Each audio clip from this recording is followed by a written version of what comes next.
hearts, building lives. Sagar Durga school of nursing Visakhapatnam Andhra Pradesh. Venkata Padma school of nursing Vizianagaram Andhra Pradesh. पिछले 20 सालों से नर्सिंग फील्ड में पूरे देश के कोने कोने से आए बच्चों को नर्सिंग की प्रशिक्षण देकर उन्हें कामयाबी की राह दिखा रहे हैं। Indian nursing council, new Delhi nursing and midwifery council से एफिलिएशन भी प्राप्त है। 3 सालों की general nursing and midwifery diploma courses के लिए अनुभवी अध्यापकों के अलावा बिना डोनेशन के admission, establish fully equipped lab facilities. इसके अलावा क्लिनिकल ट्रेनिंग भी मल्टी स्पेशलिटी हॉस्पिटल में दी जाती है। 100% प्लेसमेंट की गारंटी भी दी जाती है। शांत माहौल में हॉस्टल, खान पान और परिवहन सेवा भी दी जाती है। एडमिशन के लिए आज ही संपर्क करें Sagar Durga school of nursing Visakhapatnam 733-733-1315 या 8801111011। लैंडलाइन के लिए 0891-271-2398। Venkata Padma school of nursing Vizianagaram 8801111011 8977018988।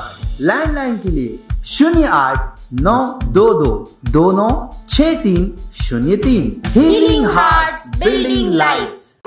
नमस्कार, मैं सुनीता छाबरा। रिसेंटली मुझे डायलिसिस शुरू हुआ है मेरा, मुझे पता भी नहीं था। 2 महीना पहले मुझे किडनी का प्रॉब्लम हुआ तो डायलिसिस शुरू हो गया था। ये डायलिसिस मेरे दिल्ली में शुरू हुआ था, तो पिछले 1.5 महीने से मैं यहाँ जीपी पंत में डायलिसिस कराती हूँ। हफ्ते में 2 बार होता है।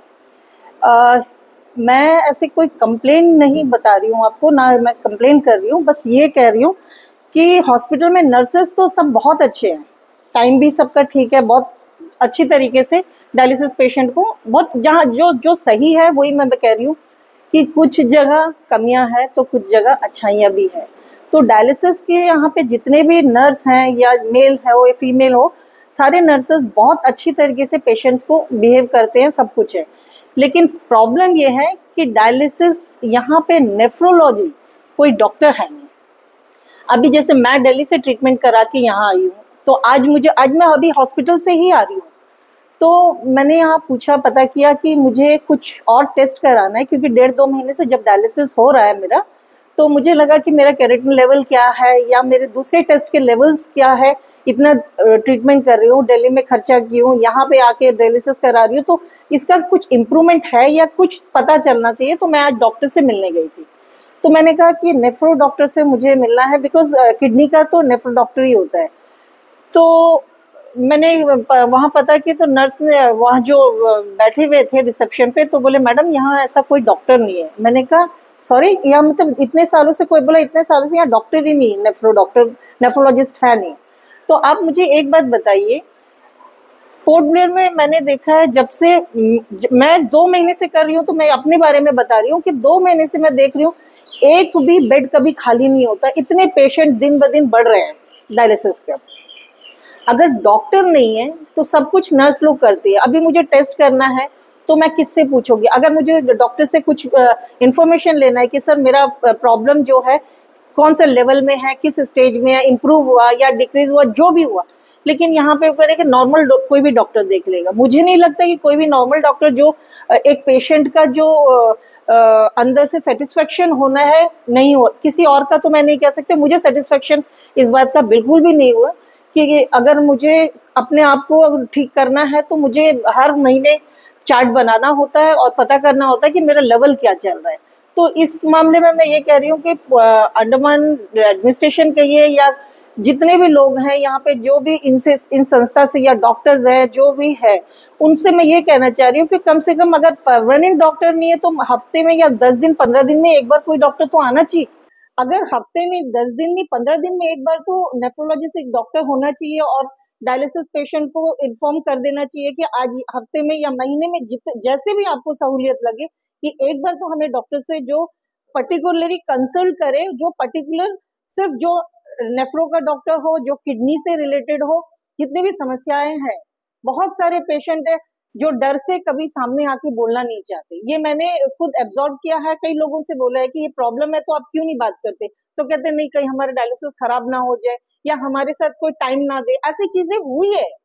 और फिर मैं कहती हूँ भाई हम पेशेंट है, और ये नर्स सारे, मैं कह रही हूँ नर्स वहाँ के बहुत अच्छे हैं, इसमें कोई मतलब दोहराई वाली बात नहीं है। उन लोगों ने हमारे साथ या दूसरे, मैं तो देखती रहती हूँ सबके साथ में बहुत अच्छा बिहेवियर, बस उन्हीं की वजह से। अगर पोर्ट ब्लेयर में डायलिसिस सेंटर, मैं यहाँ की भी बोल रही हूँ, जीपी पंत की भी बात कर रही हूँ, मैं इवन माया बंदर की भी बात कर रही हूँ, क्योंकि माया बंदर में यहाँ से मेरा काम भी माया बंदर में है, तो मैं पिछले महीने गई थी माया बंदर, तो मुझे डायलिसिस वहां ट्रांसफर किया गया। वहां पे भी है, वहां 3 मशीन है, एक खराब है, 2 चल रहा है। बट मैं आपको ये बताऊं कि वहां माया बंदर का दिक्कत मैं आपको ये बता रही हूँ कि वहां भी मेरा डायलिसिस बहुत अच्छी तरीके से हो रहा था। बट वहां दिक्कत ये है कि एक नर्स है जो पिछले 1 साल से एक दिन भी छुट्टी नहीं ली। अगर ये बात को आपको पता चला, मैं नर्स का नंबर दे देती हूँ, आप पता कर लीजिए। वहां पे भी कोई डॉक्टर नहीं है ये डायलिसिस की, वहां भी पेशेंट बढ़ रहे हैं। देखिए मुझे ये सारी चीजें इसलिए पता चल रहा है क्योंकि अब मैं खुद पेशेंट हूँ, इस बीमारी को मैं खुद झेल रही हूँ, तो मुझे इन सब चीजों से पता चल रहा है कि यहाँ दिक्कतें क्या क्या है। मैं ज्यादा नहीं, बस ये डायलिसिस से रिलेटेड बातें आपको बताना चाह रही हूँ कि यहाँ पे डॉक्टर्स का होना बहुत जरूरी है। दिन का दिन हर हमारे अंडमान निकोबार में हर दूसरे तीसरे घर में आज के डेट पे किडनी का प्रॉब्लम हो रहा है। तो कई सालों से, अभी मेरे साथ ही एक बच्ची रहती है, वो भी 9 साल से उसको डायलिसिस हो रहा है, बट वो 9 साल से कंटिन्यू दवाई खा रही है, जो मेरे साथ थी अभी। तो मैंने पूछा कुछ रिपोर्ट तो है, कुछ पता चलेगा कि तुम्हारा कम हुआ? नहीं दीदी हम नहीं पूछ सकते, कुछ प्रॉब्लम ना हो जाए। तो मैं ये सब सोच के मुझे बड़ी हैरानी हो रही है कि दिक्कत हमें है तो हमें पूछ, और बताने का काम उनका है। इसमें दिक्कत होनी तो कोई बात नहीं है, बताना चाहिए। और हालांकि जब नर्स अच्छे हैं तो जवाब भी बराबर देते हैं। जैसे उन्होंने कहा कि आप एक टेस्ट करवा लीजिए, आपको पता चल जाए, तो मैं अभी हॉस्पिटल में टेस्ट करवा के ही आ रही हूँ। बस मेरा ये एडमिनिस्ट्रेशन से निवेदन है कि मेहरबानी करे डायलिसिस पेशेंट के ऊपर में, मैं उसी पे बात करना चाह रही हूँ। बार बार मैं घूमकर वही बात को दोबारा बोल रही हूँ कि डायलिसिस पेशेंट के लिए आप डॉक्टर का अरेंज कीजिए, क्योंकि नॉर्मल जो डॉक्टर्स है वो हमारी समस्याओं का समाधान नहीं है। भले ही वो डॉक्टर हमें बोल दें कि ये चीजें कर लो, वो चीजें, लेकिन जो हमारे मन में दिक्कत है, जो परेशानी है, जो हमारे क्वेश्चन सवाल है अपने ट्रीटमेंट को लेके, तो हमें उनसे खुल के बात करने का मौका ही नहीं मिलता। नॉर्मल डॉक्टर के पास तो बहुत सारे पेशेंट्स आते हैं।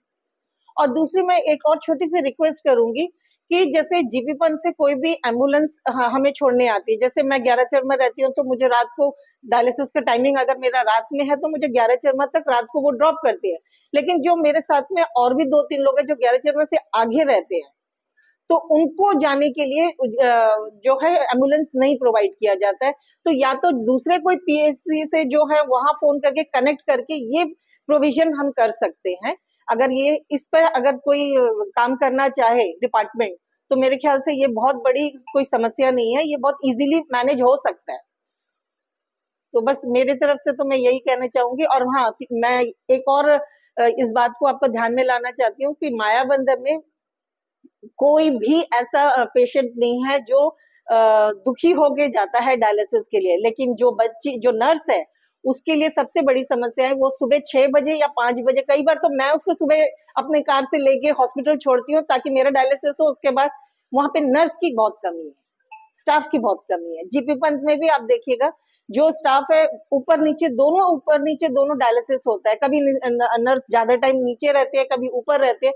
या तो ये सुविधा कीजिए कि नर्सेस अगर क्वांटिटी में बढ़ते हैं तो ऊपर भी 3 रह जाए, नीचे भी 3 रह जाए। 3 के 3 नीचे ही रहते हैं या 3 के 3 ऊपर रहते हैं, वो दिक्कत हो जाती है। जब मशीन में बीप्स आते हैं या कुछ प्रॉब्लम हो जाती है तो फिर पेशेंट के साथ में कोई अटेंडर, कईयों के अटेंडर होते नहीं है, जैसे मेरे सब टाइम अटेंडर नहीं होते हैं, तो वे किसी को रिक्वेस्ट करके बुलाने पड़ते हैं नर्सेस को। तो बेटर है कि 2 नर्स अगर एक्स्ट्रा हो जाए तो कम से कम 2 ऊपर 2 नीचे हो जाए, तो ये चीजें थोड़ी सी, ये छोटी छोटी चीजें हैं जो मैनेज हो सकता है। तो बाकी तो मैं बस इतना ही चाहती हूँ कि एडमिनिस्ट्रेशन से कि डायलिसिस पेशेंट के लिए थोड़ा सा आप सोचिएगा, डॉक्टर्स का इंतजाम जरूर कीजिए। भले ही आप महीने में 1 बार कीजिए, महीने में 2 बार कीजिए, लेकिन डायलिसिस का नेफ्रोलॉजिस्ट होनी चाहिए। और ये बड़ी हैरानी की बात है कि मुझे अभी पता चल रहा है, क्योंकि जब मैं पेशेंट बनी हूँ कि अंडमान निकोबार में नेफ्रोलॉजिस्ट नहीं है। मैं एक बात और कहना चाह रही थी, आपका ध्यान इस तरफ और डालना चाह रही थी कि जीपी पंत में जो फिस्टोला जो ये लगाते हैं हमें, ये स्टार्टिंग के जो टेम्पररी में जब डायलिसिस होता है तो फर्स्ट ये गर्दन पे ही कट लगती है और ट्यूब डलती है। इसके बाद 45 डेज के बाद में ये हाथों में होता है, कोई भी हाथ में जहाँ पे नसेस मिलते हैं वहां होता है। लेकिन यहाँ पे जीपी पंत में मैंने देखा है कि मैंने वैसे 2-3 लोगों से बात की है कि ये फिस्टोला का क्या चक्कर है, यहाँ पे जीपी पंत में क्यों नहीं लगाया जाता है। कहते हैं जीपी पंत में फिस्टोला लगता है, नॉर्मल डॉक्टर्स लगाते हैं, लेकिन सक्सेस नहीं है। मुझे ये नहीं समझ आ रहा है कि जीपी पंत हॉस्पिटल इतना बड़ा और या डॉक्टर सक्सेस नहीं है। आप एक काम कीजिए, अपना बाहर प्राइवेट में कीजिए। देखिए हम लोग तो चलो अब खर्चा कर लेते हैं अपने इलाज के लिए या फिस्टोला लगाने के लिए। जो गांव ग्राम के लोग हैं, जैसे मैंने मायाबंदर में देखा है, यहाँ पे भी मैंने देखा है, जो थोड़े से दूर दराज के छोटे तबके के लोग हैं, वो उतना पैसा अफोर्ड नहीं कर सकते। अभी आप बताइए, एक फिस्टोला लगाने के लिए अगर हम अरुण पे जाते हैं तो 40-50 हजार से नीचे नहीं आता है। आप रितिका में चले जाओ, वहां भी 40-50 हजार से नीचे नहीं आता है। क्योंकि मैं खुद अभी पता करी हूँ तो मुझे लगा 48,000 मुझे बोला गया है। तो ये 48,000 चलो मैं तो मैनेज कर लूंगी जैसे तैसे, लेकिन बाकी जो तबके के लोग हैं, ये क्यों बताया जाता है कि जीपी पंत में सक्सेस नहीं है, आप बाहर से करो।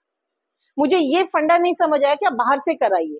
जब हमारा हॉस्पिटल में डॉक्टर जब कर रहे हैं तो सक्सेस क्यों नहीं हो रहा है। यहाँ पे एडमिनिस्ट्रेशन हो या हमारे एमपी साहब हैं, ये डॉक्टर्स के लिए कुछ अपॉइंट करे, कुछ मरीजों के लिए सहायता करे, बस ये मेरा रिक्वेस्ट है। Thank you so much.